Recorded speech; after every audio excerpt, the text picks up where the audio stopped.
দোয়া ভুলে যাও তাহলে কি বলবে?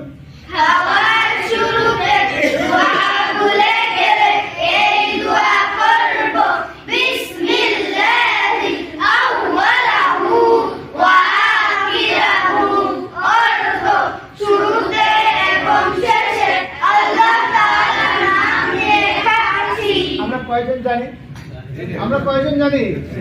আমাদের বাচ্চারা শিখছে, আপনাদেরই তো বাচ্চা। চলো বাচ্চারা, খাওয়ার শেষে কি দোয়া বলবে? খাওয়ার শেষে এই দোয়া করব, আলহামদুলিল্লাহ